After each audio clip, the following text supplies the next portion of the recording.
Karena Tuhan selalu kasih seperti apa yang kita pikirin dan kita yakinin.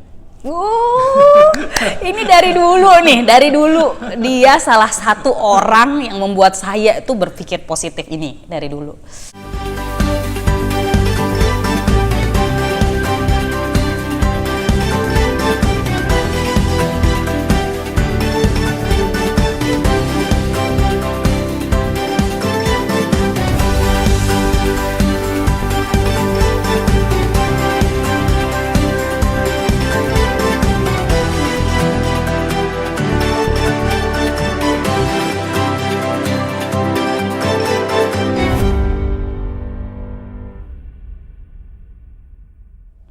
Halo semuanya, kembali lagi bersama saya Veronica Kaban dalam Cerita Bersama Veronica Kaban.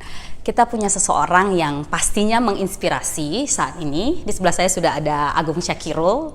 Bapak ini saya panggilnya Mas Syak sebenarnya. Kita sudah kenal sejak tahun 2008. Dia banyak. Kenapa saya memilih dia? Karena dia banyak berpengaruh dalam hidup saya dan cukup menginspirasi saya, bukan cukup, sangat menginspirasi saya sehingga pada akhirnya saya yang pemalu zaman dulu itu bisa berubah jadi agak-agak pemberani. Dari pertama kali tim kriminal terjun ke dunia jurnalisme, ini sama dia waktu dia pertama kali datang ke Jakarta. Bahkan kamu tahu nggak kenapa saya bilang dia pemberani juga? Dia tuh nggak tahu antara RSCM ke gedungnya MNC itu lokasinya jalurnya gimana, itu dia nggak tahu. Bener-bener pindah dari Surabaya ke Jakarta. Ya. Yang kedua, dia bersama saya waktu saya live on tape pertama. Itu di Surabaya, di Jembatan Suramadu. Tapi yang itu kenapa berkesan? Karena di situ saya ada membanting pintu mobil dan meneteskan air mata, itu gara-gara dia. Dia mau saya one take di jembatan itu dengan orang ramai, bayangkan gitu. Tapi akhirnya berhasil. Dan dia juga bersama saya waktu saya live report pertama kali di bencana gempa di Padang, dan itu juga saya berhasil melaluinya ya dengan ketakutan gitu. Tema kita kali ini adalah sesuai tagline Mas Syakirul sih. Saya tahu tagline itu sejak tahun 2008 tersebut. Dia sering ngomongin hal tersebut berulang-ulang bahwa Tuhan bersama siapapun yang pemberani, sang pemberani. Makanya dia termasuk pemberani. Pemberani pindah dari Surabaya ke Jakarta, ya kan? Kemudian pemberani juga dari perkapalan pindah ke jurnalisme, dari yang live report yang serius-serius pindah ke topiknya mancing. Jadi yang mau diceritain yang mana dulu nih? Mata pancing. Iya, sebenarnya jurnalis itu pondasi untuk hidup saya ke depan ya. Karena di jurnalis seperti yang Vika ajarin di kampus ini gitu. Jadi dia itu bisa mendidik kita untuk you jadi loser atau you jadi yang benar-benar bisa mandiri dan bisa ngebedain baik dan buruk gitu. Karena kan tahu kalau di jurnalis itu kan abu-abunya banyak kan, banyak hitam putih gitu kan. Tapi ketika di jurnalis kita memilih sebagai itu untuk networking, kita membuka networking ke arah yang lebih positif, itu akan sangat bagus sekali gitu. Dan kebetulan saat itu ketika di jurnalis kan selalu pasti ya sama yang tadi Vika cerita ya, mulai dari criminal, live report, terus kemudian bikin yang program yang di luar keseharian itu. Dan saat itu ketika saya ditantang bikin mata pancing itu 2010-2011, saat itu Mancing Money itu lagi gede-gedenya gitu kan, mereka lagi menguasai pasar dan MNC sebagai corporate company yang besar berpikir harus ada program tandingan buat ngelawan si Mancing Mania. Saya termasuk nulis ide judul loh Mas, kan kita waktu itu dikasih kertas keliling kan, coba kasih judul. Iya. Itu banyak sekali memang ide-ide ya, fish love, whatever, lalala, banyak sekali kayak gitu. Dan ya saya dipilih karena mungkin saat itu memang nggak tahu kenapa, apakah saya yang paling gila atau ini, tapi paling nggak dengan mereka manajemen memilih saya bikin program mata pancing yang which is to new program, new words bagi saya itu benar-benar challenge. New-nya di mana sih? New challenge adalah you nggak ngerti mancing. Oh iya, bener ya? Saya nggak ngerti mancing sama sekali. Terus saya nggak ngerti alat-alat apa aja yang harus siapin buat mancing, dan saya juga nggak ngerti kalau mau mancing ini harus ngubungin siapa, komunitasnya mana. Ini bener-bener hal-hal baru, bener-bener completely new. Wow, aku nggak tahu sih waktu itu sama tuh. sekali. Karena saya nggak punya basic sama sekali, gue nggak punya basic di mancing kayak gitu, dan ketika kantor memilih saya untuk running ini program dan harus nantang si Mancing Mania Trans 7 yang ada Mas Dudit, Bayu, and the gang yang sudah nguasain Pasarnya, itu, ya udah kan, terkenal ya, iya, masyarakat juga udah. brandnya itu kan sudah mendarah daging. Oh ini Mancing Mania ya, Mancing Mania. Oh bukan, kita mata pancing. Kita harus kenalin ke daerah-daerah. Oh Mancing Mania mantap. Oh mata pancing, yes. Dan itu memang perlu waktu. Tapi ketika kita bisa bikin diferensiasi antara si Mancing Mania dan mata pancing yang jelas, jadi hierarkinya benar-benar sangat beda antara mata pancing sama Mancing Mania, orang pelan-pelan mulai menerima. Jadi ketika kita bikin program yang sama, tapi Anda menawarkan unik, Anda menawarkan satu hal yang berbeda dan menarik dan orang lebih bisa menerima itu, maka itu yang akan cepat diterima oleh pasar. Ada yang underestimate nggak sih waktu program itu? Oh pasti. Ini apaan sih, program apa sih, baru kemarin sore mancing so-soan kayak gitu ya. Kita pasti di underestimate di mana-mana, tapi karena kita punya basic journalism yang kita bisa ngeyakinin narasumber, kita buka network yang baru, ya akhirnya bisa equal, bisa apple to apple kayak gitu. Walaupun mereka boleh paling gede, tapi paling nggak mata pancing bisa pergi paling jauh lah gitu. Gaya. Nah barusan nih paling jauh.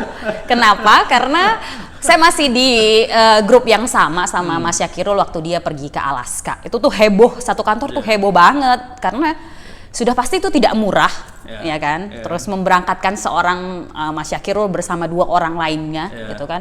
Itu mahal banget karena gonjang-ganjing, bisik-bisik tetangga tuh rame. Dan itu salah satu keberanian hidup. Iya, karena kalau kita nggak berani ambil risiko ya, kamu nggak akan sampai di titik itu gitu. Dalam artian saat itu 2013 belum ada tim dari Indonesia, tim TV dari Indonesia yang pergi nyebrang ke Alaska. Dan boleh googling aja, nggak ada. Terus kalau kita nggak punya nyali, nggak berani, pilihannya adalah cuma 2, maju, jalanin itu, atau mundur sebagai pengecut. Saya nggak mau mundur jadi pengecut. Jadi ketika si kantor saya, oke, mata pancing 2 tahun, revenue-nya bagus, ada budget yang bisa digunakan, lu mau kemana? Saya mau ke Alaska. Tapi kan kita manusia ya Mas Yak. Pernah nggak sih kayak, gimana nanti di sana? Jadi gini ya, anything is possible, right? Ya. Ketika Anda sudah mensugesti pikiran Anda dengan pikiran positif, apapun yang berbau hal negatif yang buruk akan terjadi, kita bisa tangkal dari diri kita sendiri. Yang penting harus positif dulu, yakin, karena Tuhan selalu kasih seperti apa yang kita pikirin dan kita yakinin. Ini dari dulu dia salah satu orang yang membuat saya itu berpikir positif ini dari dulu. Iya, karena kalau kita mikirin gagal, yang akan dapetin gagal.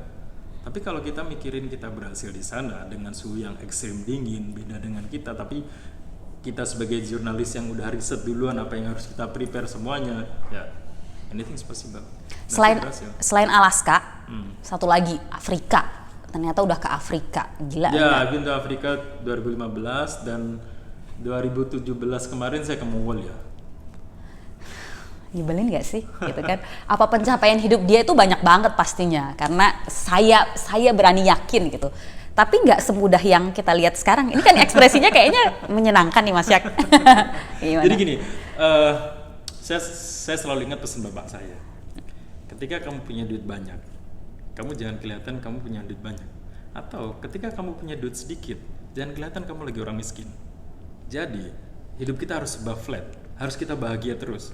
Orang nggak perlu tahu di dalamnya itu kamu susah, sedih, atau nggak punya apa-apa. Orang harus nggak boleh menilai kita dengan cepat. Ngeri, pokoknya nih ini bukan sejalan banget, udah sehidup semati sama saya kali ya. Karena sama juga orang tua saya juga mengajarkan hal yang sama, nggak ada yang tahu kalau kita tuh habis ngutang. Iya, nggak boleh tahu. Kita nggak boleh ngumbar kelemahan kita ke orang lain. Dan kita juga nggak boleh curhat segampang itu ke orang lain. Karena cuman ada 2 ketika kita curhat sama orang lain itu. Kamu diketawain, syukuri kamu, atau kamu cuman jadi bahan ketawaan aja. Yang pertama disyukurin kamu bermasalah, yang kedua kamu diketawain terus diceritain ke orang lain, nggak ada gunanya. Keep for yourself, tell to your God, it's enough. Gila ya, ini nih dari dulu nih, ini padahal orang paling ngeselinnya kenapa? Karena tadi dia bilang bahwa Mas Yak itu nggak pernah nunjukin kalau dia lagi punya uang atau lagi susah sama sekali, tuh nggak pernah nunjukin. Jadi seolah-olah kelihatannya dia tuh sangat sombong. Pernah ada yang bilang nggak sih Mas Yak? Ya itu saya nggak bisa ngelarang, karena kan memang saya itu orangnya yang nggak suka ngumpul-ngumpul, ngerumpi, ngomongin orang lain, terus wasting time yang kayak gitu. Dan ketika saya punya duit dan nggak punya duit pun, ada orang di kantor kita ngajak ngopi di mana, kan kamu tahu kalau kita ngopi selalu di mana ya akan selalu kayak gitu terus gitu. Terlepas duit saya lagi banyak atau enggak, atau saat itu duitnya saya cuma cukup buat ngebayarin mereka minum kopi, ambil duit. Ya, tapi pada akhirnya di saat kita ngobrol itu pasti ada ide-ide baru untuk bikin sesuatu. Selalu kan? Ya, kreatif itu kan bisa selalu jalan ketika kita discuss. Makanya ketika kita punya inner circle yang positif, itu akan sangat ngebantu kita untuk positif. Tapi ketika you punya inner circle yang toxic people, itu yang akan bikin kamu down. Ngeri nggak sih? Nah, yang kalau keberanian yang baru-baru ini dicapai itu, yang habisnya resign, terus habis itu sekarang fokusnya di apa? Keberanian apa? Gue pemancing. Tuh bayangin dari pegawai tetap ya kan, yang udah ternama ya kan, terus sekarang pemancing. Ya. Karena banyak orang underestimate, bukan underestimate, yakin bisa hidup dari mancing gitu kan. Jadi ketika saya resign 2018 saya resign, saya bilang ke istri saya mau resign, keluar dari MNC. Gue jobless, gue akan jadi pemancing, gue akan hidup lewat mancing. Gimana caranya gue nggak tahu, tapi gue yakin gue bisa hidup lewat mancing. Dan gue bilang ke istri saya, antara Januari sampai Oktober saya benar-benar nggak akan punya kerjaan kecuali saya mancing. Tahun lalu itu?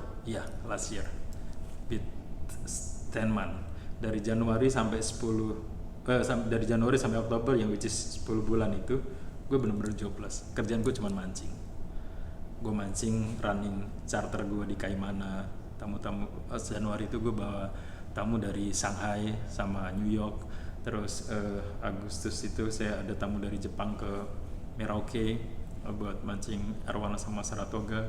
Terus September itu saya ada tamu dari Florida sama California buat mancing di sana, yang which is ya mancing. Tapi ketika saya fokus di mancing, ada satu perusahaan baru yang ngelirik saya untuk join di perusahaan mereka, not only as ambassador, not only as consultant, tapi untuk gabung di perusahaan baru untuk gedein itu di bulan November. Pas seperti keyakinan saya akan dapat kerjaan di bulan November. Bukan dapat kerjaan, tapi apa yang saya lakuin selama 10 bulan ini pasti akan ada hasilnya di bulan ke-11. Gila. Ya, lagi-lagi saya cuma bisa bilang gila. Akhirnya saya ketemu dia lagi yang benar-benar positif banget. Ada banyak pesan teman-teman dari Mas Syakirul ini. Pesan yang pertama itu susah tapi harus mau. Tuhan bersama orang-orang pemberani. Kalau saya pribadi masih susah untuk misalnya tadi kan masih mikir, bisa nggak sih ini kita, bisa nggak sih Fik gitu. Bahkan I buat have no money at the time. Gue cuma punya uang dari kantor gue yang cuma beberapa, ya tau lah. Nggak usah digituin. Tapi ketika Anda berani untuk ngambil keputusan untuk mandiri, become a free man, pasti berat dalam artian nggak akan senyaman ketika misalnya Vika ngajar masih di kampus atau di TV sebelumnya atau ini. Tapi ketika you berani, kita punya Tuhan kok, kita nggak punya yang lain kecuali kita punya Tuhan. Masa kamu nggak yakin sama Tuhan kamu sih? Yakin, tapi gitu nadanya. Terus yang kedua adalah pesannya positif. Iya. Be positif. Ya, be positive to everything. Mancing pun harus berpikiran positif. Kamu percaya nggak? Jadi kalau kita mancing di tempat yang baru, kita kan selalu misalnya mancing kan selalu pindah-pindah gitu kan, orang baru.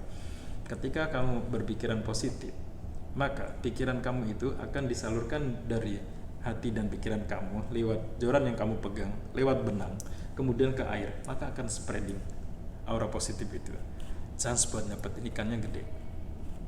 Karena yang kamu energi yang kamu salurkan adalah energi yang positif. Beda dengan ketika kamu lagi marah-marah, kamu lagi jengkel sama orang, kamu mancing, energinya energi marah, merah, negatif, nyebar. Ikan mau makan pun juga akan berpikir, karena yang di sekitarnya itu udah negatif, yang dia akan masuk pun dia udah akan mundur. That's it. It's true. 2 ya. Udah 2 loh pesannya Mas Syakirul buat kita. Jadi percayalah segala kebaikan itu pasti akan muncul ke kita kalau kita harus berpikir positif. Ya, jadi buat orang-orang nih, siapapun yang sekarang lagi galau, lagi bingung, lagi pusing, salah satu caranya adalah berpikir positif. Mas Syakirul pernah baca buku soal yang self improvement atau be positif yang kayak gitu nggak sih? Nggak, jadi dulu ketika 2008-2007 itu kan ada buku yang sangat terkenal banget ya, James Fonda. Ya, The Magic. Apa Mas? Ronda. Iya, Ronda itu. Kok aku bacanya The Magic yang terakhir, Oh, kan yang paling serinya terakhir, tapi The Power. Iya. Kok The Power sih? Kita sampai lupa.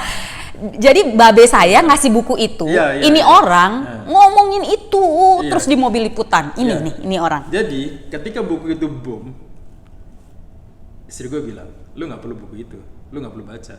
Yang lu lakuin sama yang ada di buku itu. Dan saya nggak pernah baca, nggak pernah. Tapi istri baca ya? Dia baca.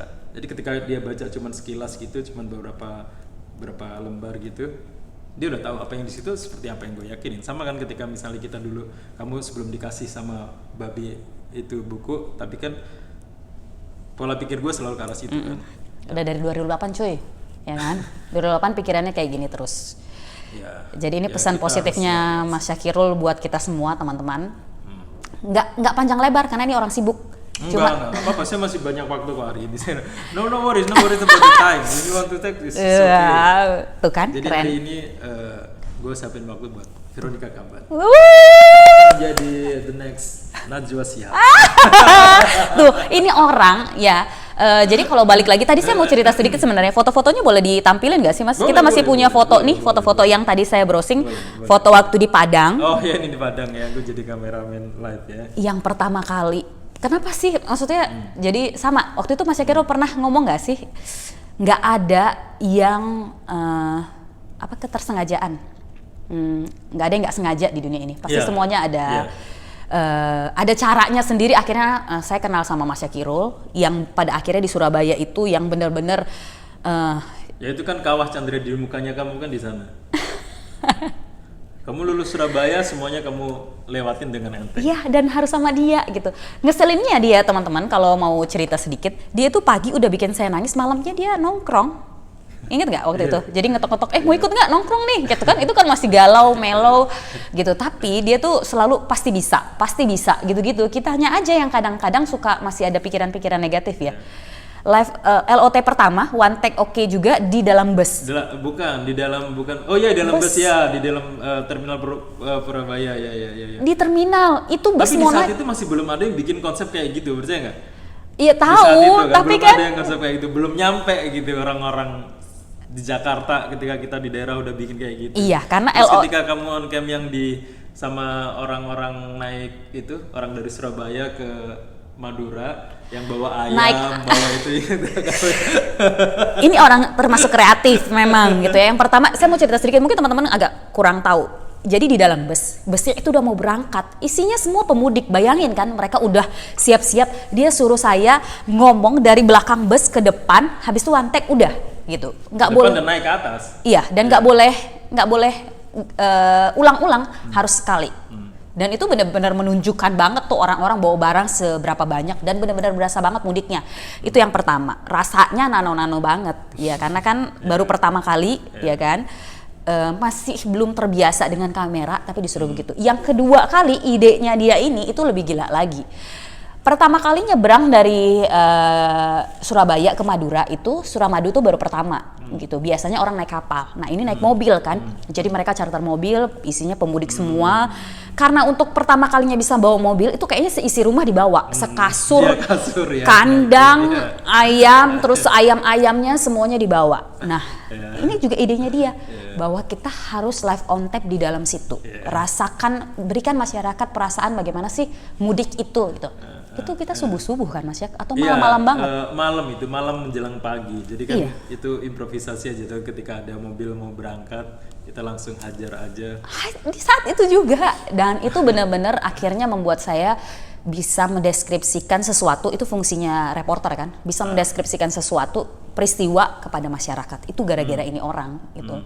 Selain yang tadi di Suramadu itu di pintu tolnya, di pintu gerbangnya. Ya, itu gerbang. Kamu nangis. Jangan diungkit terus ya kan gitu. Itu juga one take oke, tapi itu nggak one take. Dia bilang dia maunya one take oke, tapi itu nggak one take. Jadi berkali-kali saking udah downnya gitu. Itu lagi-lagi pikiran negatif ya Mas ya. Ya, karena gue saat itu yakin gini Vika, gue nggak akan ngasih pressure yang berat di luar kemampuannya kamu. Dan gue yakin saat itu kamu bisa terima pressure itu. Dan gue yakin lu akan jadi leading setelah itu ketika nggak ada gue pun. Dan terbukti kan kamu ke kerusuhan yang ada di mana yang sama Panglima Kumbang, Panglima apa itu? Iya, di Kalimantan. Di Kalimantan kan kamu juga terbang ke Insta Bali, kamu sebagai pilihan. Ya, gue cukup berhasil jadiin Veronica Kaban di jurnalis saat itu. Saat itu kan abis itu selesai sama kamu, gue udah ngurusin mata pancing, udah nggak ada hubungan sama sekali. At least I only 1 year di redaksi dan di itu. Hanya 1 tahun. Dan 1 tahun itu kebanyakan interaksinya sama you.